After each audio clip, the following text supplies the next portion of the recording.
Hello, and welcome to True Crime at Dinner Time, where we discuss the latest cases and critique a Facebook recipe for you to make that dreaded dinner. Before we begin, I would like to say thank you to Plunder True Crime for getting the FOIA request so we could share this information with all of you. Please remember that we will upload 3 times a week, not on certain days at first. Sorry about that. Please bear with us as we are setting up our channel and making our changes. And please be advised that this content is for adults only and viewer discretion is advised. Now to continue with the case of Madeline Soto and the arrest of Stephan Sterns. Stephan and Jennifer were unable to stay at the townhouse the night of the 27th of February 2024, so they rented a hotel room for the night. That night, after Jennifer fell asleep, Stephan left with her car. She woke up a few times and realized that he was still gone. Shortly after she wakes up and he returns, she asks him where he had been all that time. He said he had been out driving around trying to clear his head, then stopped at a convenience store to get a drink. We later learned that he drove almost 3 hours away to his parents' storage shed, more than likely looking for a hard drive that we'll find out about later. Stephan and Jennifer were asked to come back to the police department that morning for further interviews that would have been the 28th of February 2024. They were picked up and taken to the police department where they were interviewed separately. Their stories mostly stayed the same, but however, this time the police had time to look through Stephan's phone that he gave them permission to look through, and he gave them the passcode as well as his Google information. They pretty much became suspicious when his phone had been factory reset. Later, we're going to learn that that phone was not only reset once, but twice. Really? Twice? In the same 24-hour period. How crazy is that? Funny how people think that they can delete stuff and the police can't find it. That's the wrong way to think, my friends. Anyway, as police searched through his phone and Google accounts, they found over 600 disgusting images of CSAM material involving Madeline over a 3-year period.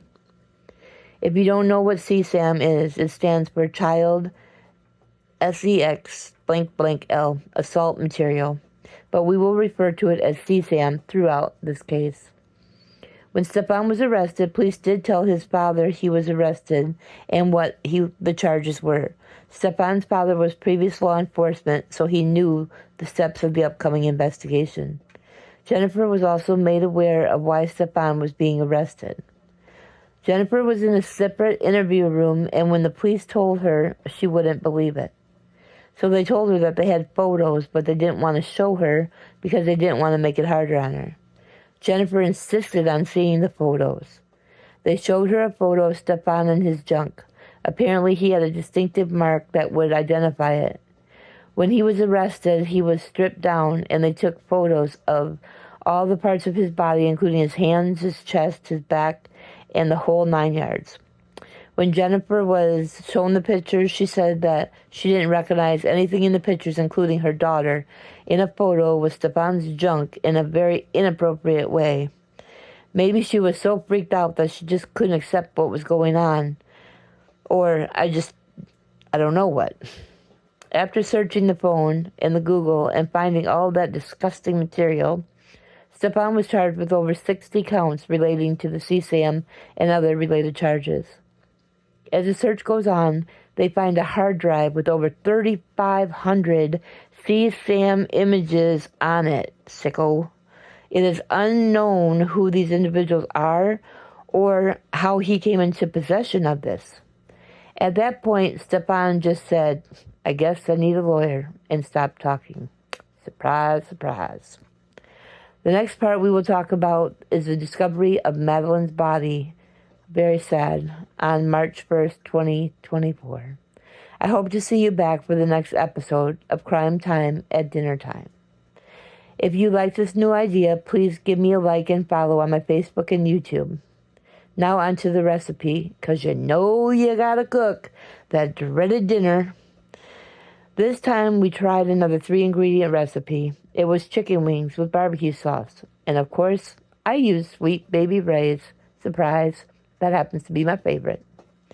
I used a big bag of frozen wings that I thawed, one bottle of Sweet Baby Ray's barbecue sauce, a half a bottle of Sweet Baby Ray's teriyaki sauce, and a cup of maple syrup. Sounds weird, right? One thing important about this recipe is that you do need to stir it about every 20 minutes so the maple syrup doesn't burn. You could also make it on the grill. I saw another person do that, the same recipe on the grill, but we did ours in the oven, and we did stir it about every 20 minutes. It took every bit of about 2 hours to cook it on about 375. But oh my goodness, let me tell you what, that recipe was worth making. Next time I'm going to try it, I'm going to use some chicken breast and some thighs. You got to try this one, you just gotta. Then we tried to make these potato balls.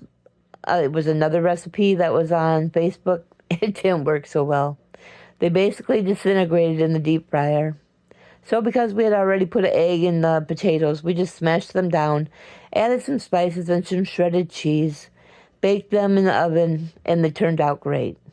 All in all, it was a great supper, easy and very delicious. I highly recommend it. I'll give you the link in the video and the recipes in the comments. See you next time here on Crime Time at Dinner Time.